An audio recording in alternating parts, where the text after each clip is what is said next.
Okay. Is my mic working? Yeah. Awesome. Okay, so that's me. Have to forgive me because I've got to manually flick it here. So who am I? I'm Hayley. I'm married. I have a little baby. He's just turned 1. As Ricky said, I love to travel. Fun fact, this is my first time speaking in Australia. I'm Australian and I live in Australia, but it's my first time speaking here. So yeah, that's a little bit nerve-wracking for me, I think, speaking in front of a lot more people than I know. What do? I have a web design business. I call myself the creative director. I spend most of my time doing project management though. So I've stepped away from design and development a little bit, which has been really handy over the last year with having my little one. Now, I'm sure there's someone there going, why are we going to listen to her? How is she an expert in this? I spent the year before I had my child really working on my business so it would run without me, so that I could comfortably take maternity leave. I love to travel, so I wanted my business to be able to travel with me. And if I wanted to take a few days off while I'm travelling and actually go explore and go offline, I wanted to make sure it was going to keep running. So, real talk. Burnout can happen to anyone. Has anyone experienced it? Okay. No matter how planned you are, it can still happen, and it can the effect can come in all different types of forms. So for the first 6 months with my child, I took maternity leave. I checked in a couple times a week to make sure the team were okay and everything I could do. I officially went back to work at 6 months. Between 6 months and kind of now, I'm just sort of getting back into it properly. I was affected by burnout, and I was still talking about avoiding it, which is crazy. I didn't have any motivation. I didn't know what I wanted to do. I struggled with my day-to-day processes, finding the will to go and look for jobs to do. So I think it's just something to be really aware of. And I wasn't aware of it myself until probably a month or 2 ago that I was really suffering. I found when I was on maternity leave, I was out and social all the time, hanging out with new mums. Every day I'd get out of the house. My child went into daycare a couple of days a week and I was at home isolated. So it had a real effect on me. Kind of the opposite to most new mums who struggle in the first few months, completely the opposite. So yeah, if you're struggling at home, get a co-working space or make sure you're going out and meeting with other freelancers regularly a couple of times a month. Okay, so one of the reasons, something that's really important with the rest of the talk is to understand your why it is you do what you do. Web design was recommended to me by a very good friend, Emma. She saw the value in it for me, knowing what I wanted to do with the rest of my life, having a lifestyle business, being able to travel. Obviously, in the last couple of years, my why has changed. You can see him up on the screen. So that does change over time. And why this is important is because you've got to remember the jobs that you take on should align with your why, and that will help you avoiding burnout. If you're loving what you're doing, if you're passionate about it, it'll help. All right, so what are the 5 steps? So the 5 steps that I'm talking about today are documenting processes, implementing recurring revenue streams, increasing your rates, hiring help, and setting boundaries. The last one's my favourite. All right, so let's get started. Documenting processes. So how many people have what you do on a day-to-day basis actually written down? Yeah. So this is really important for your business. It helps you hire help down the track if you need it. It also increases the saleability of your business. So essentially, if you don't have written down what you do, you don't have a business to sell if that's a goal. Now, what do you document? Every single detail. So I have a little list on my notes, which I can't see. We've had some technical issues on my end. But we start with why the process needs to be done, what you need to do it, what it looks like when it's done, and then a checklist. We build ours on Google Sites, and it's just like a little intranet that our whole team can access at any time. Little bonus tip, create email templates. for common emails that you use all the time. Things like onboarding emails, design proofs, approval emails. The list goes on. I've probably got about 60 in my Evernote, and obviously I use Evernote, which is really handy. Okay, next one. Implementing recurring revenue streams. For most of us in the room, the most important one I feel is the one at the top. Everyone that's building websites should be offering website maintenance. Websites aren't a set and forget product, which a lot of clients believe they are. It's really, really important that we keep on top of that. And that's one way we can keep in touch with our clients until they need a new site in 2 years or they need things changed. But obviously safety, security, updates and all that is really important as well. Hosting is another way we can generate some recurring revenue through affiliates or through a reseller scheme. I personally use WP Engine as an affiliate, and I use SiteGround for smaller sites for clients with lower budgets. And SEO and PPC.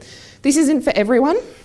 There is an option to outsource something like this. There's heaps of SEO companies out there that do it white label.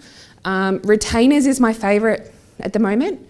We have 5 or 6 clients on quite large retainers, so they've got an hourly each month, and they can use that on a range of tasks. So we do graphic design, web design. Got a few clients that are using it as marketing consulting, so I go in a couple times a month and work with their contractors that do radio ads and stuff like that, just so that we can keep everything on brand.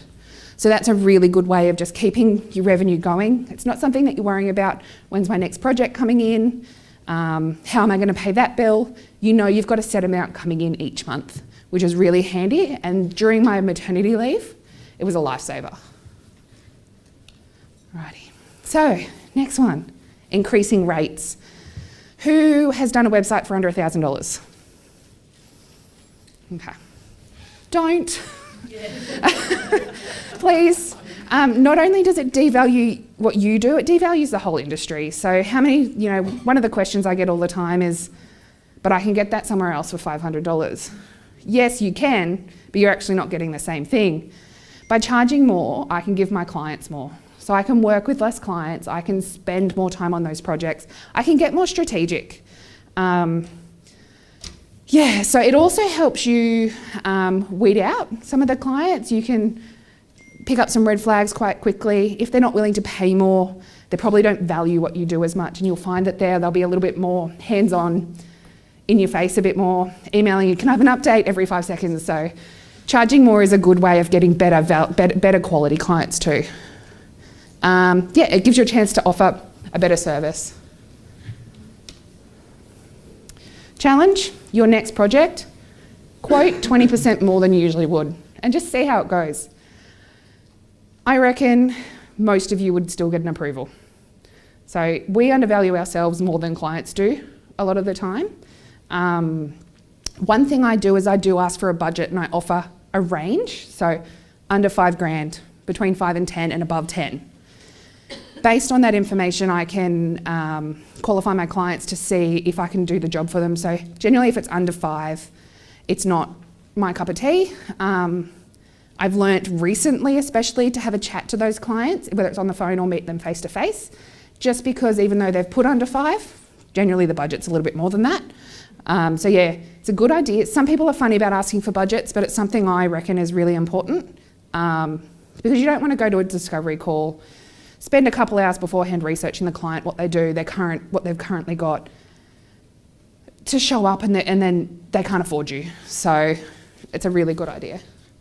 But yeah, I do challenge everyone to do this because it is really interesting how much the positive reaction you'll get. Hiring help. So I've had some real success and some real failures with hiring staff. I have 2 permanent team members right now, and one I call my superstar. And for me, it came down to being prepared when she was hired. So my processes were documented. I decided what jobs I wanted her to take on. This was all done before she started. We were using Asana at the time, so everything was in Asana ready for her to go. Due dates, where to find how to do it, so links to the intranet that I'd created. So she started on her first day, and I got maybe 2 questions. From there, she is now able to create her own work. So she can see what I want done from her. and she creates her own tasks based on what we need to achieve, which is incredible. She is a unicorn, but I do encourage you to go find your own unicorn. So what to outsource? The first thing is jobs you avoid and jobs you don't like doing. So if you're primarily a designer, hire a developer. If that's not your cup of tea is developing, hire one. Vice versa. If you're a developer and you're not that great at design, get some help in the design department. Just take a bit of that weight off your shoulders and you'll find, A, you're charging more so you can afford them. B, you're offering a better service because you're not a jack of all trades. You're specialising in one part of it. If you don't like doing your bookkeeping, get someone to help. It's VA. So VA was the first thing that I hired because I'm a bit of a type A. I like to do everything myself. But it turned out I hired someone with a communications degree. I put her through an SEO course. She now does all her content, which is incredible. So employing versus outsourcing. There's pros and cons to both. I now only hire direct, so they're employed. Previously I was outsourcing, which is great too. It's a great way to dip your toe in. You don't have to commit to anything. Get your contracts rock solid. I highly recommend Legal 123. It's an Australian website with some really good contracts there. I've had success with both, but I found I'm able to offer more to direct employees than I am to outsourced. Where to find help? For employees, so I outsource overseas. Obviously, it's the best way to keep my business profitable. I do have contractors in Australia I use for jobs, but onlinejobs.ph is a great place to find permanent employees overseas. And Outsourcing Angel is a company that I've used for contracting a VA previously, so they were really handy. Setting boundaries. So I can talk about this one all day. I think this one deserves to be its own talk itself, and maybe it will be soon. So setting client boundaries, you set them for your clients, your staff, and for yourself. I have really, really tough boundaries for my clients, and if they don't like it, they're not ideal for me. I work certain hours, I'll only communicate in certain hours. I won't accept phone calls, unsolicited phone calls, they have to be booked in advance. If an emergency happens, they are to text me and I will contact them as soon as I can. I actually put my phone face down while I'm working so I don't see anything. I set my hours of work. So each of my staff have I don't work full time, I work 6 hours a day, 3 days a week. I check in once on Mondays and once on Fridays. My other staff, I've got one staff member that works 5 days a week, so she's constantly there, but she only works 4 hours a day. And then my third one works Monday, Wednesday, Friday. So between us, we've got all the hours covered. And I'm really strict with that. So things like having an out of office on with your hours. So if a client emails you outside of hours, they see that I'll respond within these hours. I do have a note that sometimes I am a new mum, sometimes you'll get an email from me at 11 o'clock at night. Doesn't mean you have to respond. I respect your time and I expect the same in return type thing. Communication policy. So this is really important. Any new project, retainer client, maintenance client, they all get a copy of this. So it includes things like how we communicate. Majority of our communication will be via email. Our onboarding form actually includes a question. Are you comfortable with this? So the clients that prefer phone calls, they're not my ideal client. I'll happily refer them on to someone who prefers phone calls as well. How to book a phone call, what constitutes an emergency. So if they think they're having an emergency, it's not that blog post needs to be updated. That is not an emergency. Website hacked or gone down is basically it, and that's a text message, not a phone call. I'm providing a template for the onboarding policy if anyone would like it, and also the documenting processes, there's a template too, which I'll give you guys a link for. All right, so some extra tips.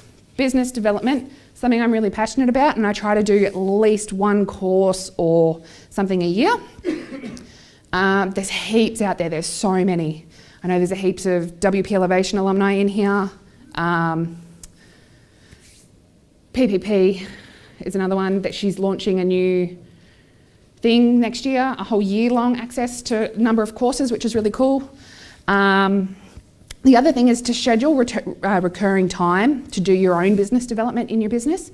When I first started, every Wednesday, all day, was business development. Whether it was working on my website, working on my processes, documenting my processes. So I was obviously quiet when I first started out, so I spent a whole day doing everything, and that got me to the point where I'm at now. So now I might only do an hour or two a week. This week was a lot because we launched a couple of internal websites. But yeah, reward yourself. Set goals and appropriate rewards. So one of my initial goals was to hit 6 figures. I rewarded myself with a 1-month holiday in Bali. And be accountable. So make sure you have those rewards written down somewhere. Team up with someone in a similar space, building their business or growing their business. Share it, share your wins, share your failures, talk it out. So it's really important. As with the back to communication and setting boundaries, do not disturb on your phone. Amazing. Between the hours of 6 p.m. and 7 a.m, my phone is on do not disturb. Clients call? I don't know. Highly recommend. And if you are suffering from a mental block or frustration, walk away. Go outside for 15 minutes. Actually take a lunch break. How many of us sit at our desk and eat our lunch? I failed this week. I ate at my desk every day. It happens. If it's if you're having a really bad day and clients just, they're coming at you, if you're feeling that weight, you can't help them. You need to step away, walk away, come back to it tomorrow. There's been days where I'm like, all right, I'm gonna go watch Netflix. So it's really, really important that you just recognize when you're frustrated, because things will just keep piling up and getting worse. So look after you can't look after anyone else until you look after yourself. So, final thoughts. A healthy work-life balance benefits everyone, you, your clients, your staff. So I've given a lot of action items here. I recommend just starting with 1 or 2 that resonate with you, implementing them, and you'll find straight away that there's quite a difference in your business and how you feel about it. If anyone wants the content, so the templates that I mentioned or the slides, you can find them at my website here, haleybrown.co, WordCamp Sydney. So there's some freebies. You don't have to sign up to anything, there's just links there ready for you to download. It's probably the fastest time I've been through that because I don't have the notes. Yeah, so I flew through that, so I am sorry. But hey, we've caught up on time. Yeah, so if anyone's got any questions? If you've got questions, please wait for me to get the microphone to you. So, hands up. That last page. Oh, yep. Over here, take photos. I meant to say don't take notes because I've literally got everything there for you to just download. Okay, any other questions?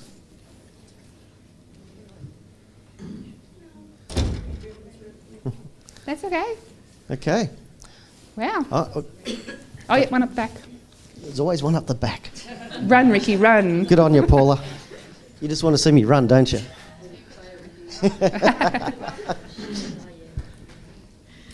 Thanks for that talk. It can be quite stressful to hire offshoring staff or figure out full-time staff, and that can actually lead to burnout. Yep.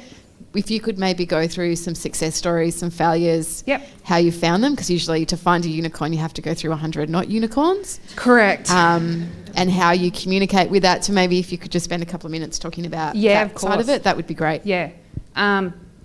Boundaries, policies. So I definitely have a unicorn, and I was really, really lucky with that hire because she was my first direct hire. And I lucked out. She does things I wasn't looking for. So my initial success with her, I put down to having, she was a good hire, but having those documentations in place and having really good expectations for her. So I had, down to the processes, she had to check in on Skype with me every morning. She had to email me at the end of the day with what she achieved. It kept her accountable. Failures. So, especially with overseas, you'll find internet connection is either an excuse or a reason that they don't show up. Just disappearing, communication. And it's a bit of a cultural thing, I think, as well. But I think for me, and I'm trying to teach someone in my team right now, that it's okay if you can't work. You just need to tell me. And because you'll just find they disappear. So I think communication and having really solid expectations up front is where you'll find success. And don't be afraid to fire. If they're not the right person for your team, you can't keep them on because you feel like you can't.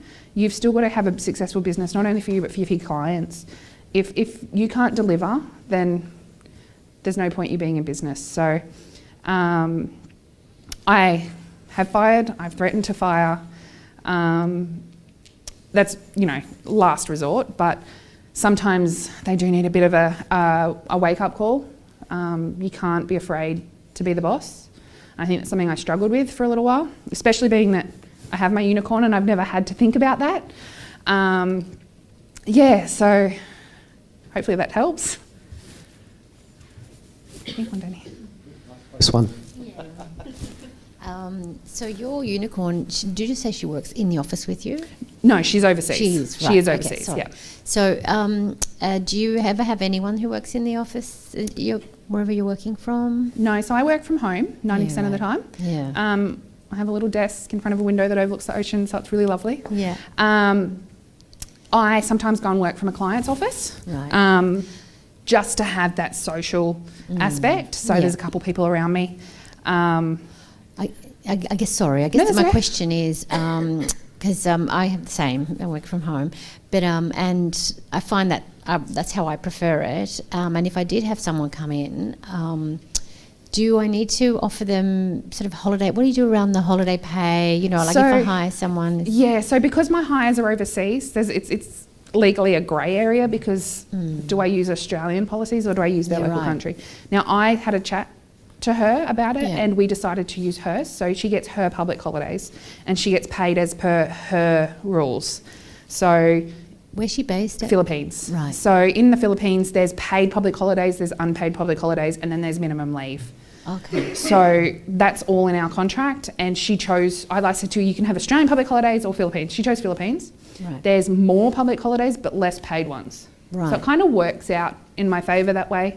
But she was happy because she got more time off. And I ended up giving her a little bit extra leave than what they offered because it's a bit of a working society over there. They're expected to work quite a lot. So I wanted to reward her for her commitment and give her an extra 2 weeks, I think. So you have to know the policies in the I Philippines? Googled it. It's all online. Oh, okay. Yeah, so the standards of employment over there. I think it's 5 days annual leave. There's 12 days paid holidays, or 12 days unpaid and 7 days paid. So I gave her an extra 2 weeks leave because we get 4 to 5 weeks. So I tried to bump it up to that. Okay, and the only way you know that she's doing the work is because she's emailing you at the end of the day? So we work in ClickUp. We've just moved from Asana to ClickUp, so I can see everything on there on my project management tool. Oh, okay. What's it called? ClickUp? Yeah, if you don't have project management, an app, get it. Trello, Asana, ClickUp, Wrike, anything. Trello and Asana you can do for free. ClickUp's about $7 a user. Is it better than Trello? It's all personal preference. So I've used Trello. I just wanted something that was already kind of pre-built, I didn't have to do myself, so I moved to Asana and I was using Time Doctor for timing. Now I don't time my staff, I time the jobs that they're working on. So I made that really clear that there was trust there. I'm not timing you to make sure you're doing your job. I'm not looking at the screenshots. I need to be able to assign the times to my retainer clients. So I was able, when I moved to ClickUp, able to get rid of Time Doctor because ClickUp has it inbuilt into their system, a time tracking app. So that was a really good thing for me. And the other thing with ClickUp is the user experience, really beautiful. So Thank you. important to a designer. Any more questions? On the other side of the room, go. I bet he hasn't got a question. He just wants to see me run.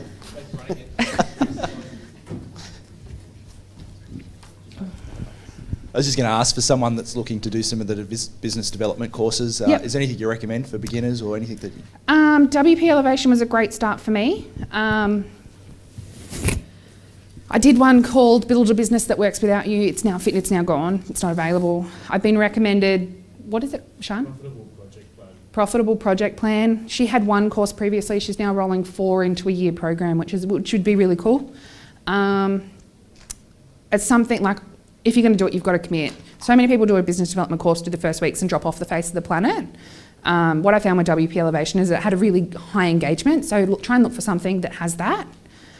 So Thanks. even one-to-one coaching or mentoring, just something to keep you accountable is really awesome. Okay. One more. One more. How we going? Sweet. I was curious about your switch to ClickUp as well. Like we're on Asana right now, and it was so great when we switched to that. We don't have quite the same business as you, but Asana has kind of just become like a dumping ground of things that need to be done, and so we kind of solved one problem, but now have another where it's just endless lists, endless boards, endless projects, no real prioritization or schedule. So I was just wondering if you had any kind of tips or ways that you use those kinds of apps to kind of create a pipeline, especially when it comes to involving your employees or contractors. One thing I really like about ClickUp that I'm sure you can do in Asana is prioritizing. They have things in there to do that. But also the move from Asana to ClickUp gave me a chance to clean up. I think it comes down to my personality as well. So find someone with type A, a little bit of control issues and you'll get it sorted. Yeah, go through it all, delete everything you don't need that's gone, archive it if you don't want to delete it. And it comes back down to documenting your processes. So having that clear in the first place will help your task list. So if you're building websites, have a website project template created in Asana, so every time you've got a new project come in, you're just copying it, so it's all the same. You have to go through each section. So I've got an admin section, an onboarding section, design, content, development, go live. So we're only focusing on one section generally at a time, which helps clean, and once something's ticked off, it's gone. So processes, and then putting those processes into a template that you can just use over and over again is really handy. I'm actually going to add to my website my checklist soon. So if you want to keep an eye out, that'll be up in the next couple of weeks. Yeah. Okay, thank you very much. Thank you. Okay, big hand for Hayley. Awesome talk.